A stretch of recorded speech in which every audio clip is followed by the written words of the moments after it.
نے فرمایا وَلَا تَعْزِمُوا، تم عزم مت کرو اس نکاح کو توڑنے کا. سمجھے نہیں؟ کیونکہ تم آپس میں کیا ہو؟ باندھے گئے ہو. اب نکاح ایک سنت طریقہ ہے. کس کا طریقہ ہے؟ نبی کا طریقہ ہے. نبی علیہ السلام کی 11 بیویاں تھیں اور 4 باندیاں تھیں. کتنی تھی؟ 11 بیویاں اور 4 باندیاں تھیں.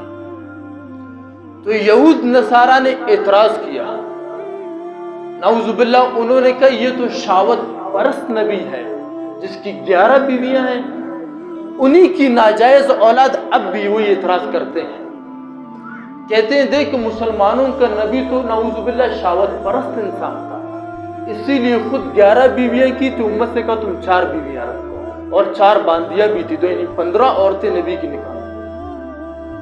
تو ہم نے کہا کہ ایک نبی کو اللہ رب العزت 40 جنتی آدمیوں کا طاقت دیتے ہیں.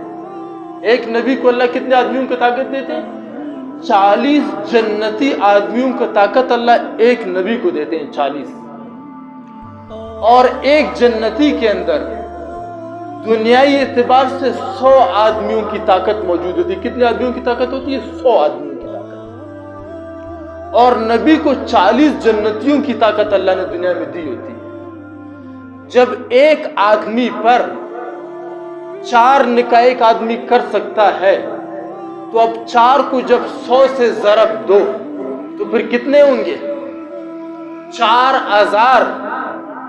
تو ایک جنتی آدمی جب 4000 عورتوں سے نکاح کر سکتا ہے، تو پھر ہمارے نبی کو تو اللہ نے 40 جنتیوں کی طاقت دی تھی، تو پھر چاہیے تھا کہ ہمارے نبی تو 40,000 عورتوں سے نکاح کرتے. اللہ نے اتنی طاقت دی تھی.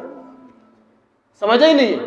اگر نبی 40,000 عورتوں سے نکاح کرتے تب بھی اعتراض نہیں ہوتا، کیونکہ اللہ نے اتنی طاقت دی تھی. اس کے باوجود بھی نبی نے نہیں کیا. صرف نبی علیہ السلام کی ایک گھر والی امی عائشہ رضی اللہ تعالی عنہا، وہ کیا تھی؟ باکرہ، یعنی جس کا نکاح نہیں ہوا تھا. باقی 10 بیویاں تو نہیں، وہ تھی کہ جن کے شوہر مرے تھے، جن کو طلاق ہوا تھا.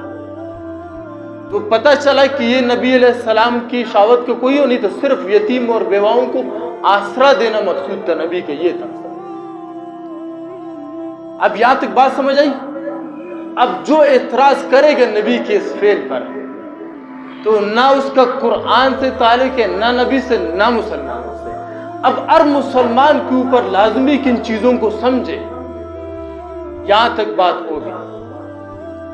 دوسرا، اب نبی علیہ السلام نے فرمایا کہ تم نے 4 نکاح کرنے ہیں. کتنے کرنے ہیں؟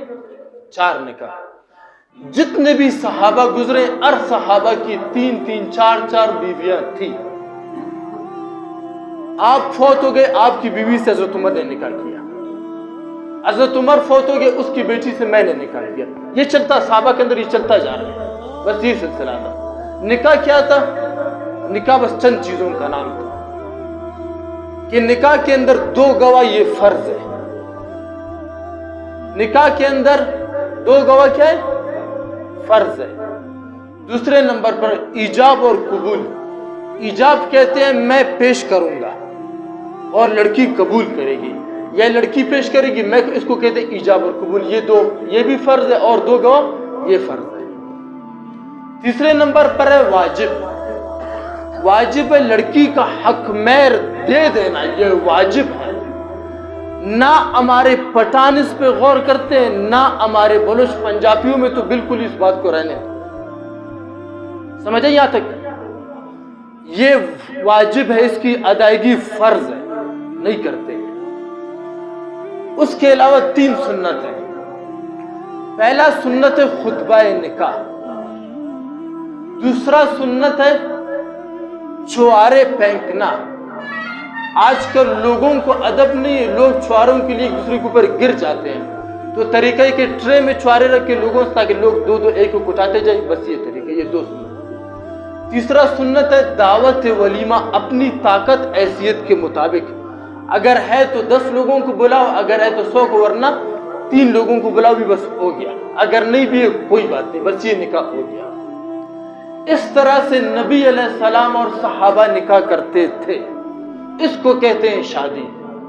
پھر شادی کے اندر سال میں 2 جوڑے کپڑے عورت کے فرض ہے تم پر۔ کتنے جوڑے؟ 2 جوڑے کپڑے، زیادہ نہیں، 2 جوڑے بس، ایک سردی کا ایک گرمی کا۔ یہ شریعت بتا رہا ہوں آپ کو، شریعت جو آج ہمارے مسلمان شریعت سے نفرت کرتے ہیں، یہ شریعت ہے، نبی کی شریعت ہے۔ 2 جوڑے اور 2 ٹائم کا کھانا۔ کتنے ٹائم کا کھانا؟ 2 ٹائم کا کھانا یہ مرد نے عورت کو دینا ہے ہر حال میں، سمجھ آئی؟ اگر آپ 2 ٹائم کا کھانا نہیں دے سکتے ہو بیوی کو تو پھر شرم کرو، عورت سے نکاح مت کرو۔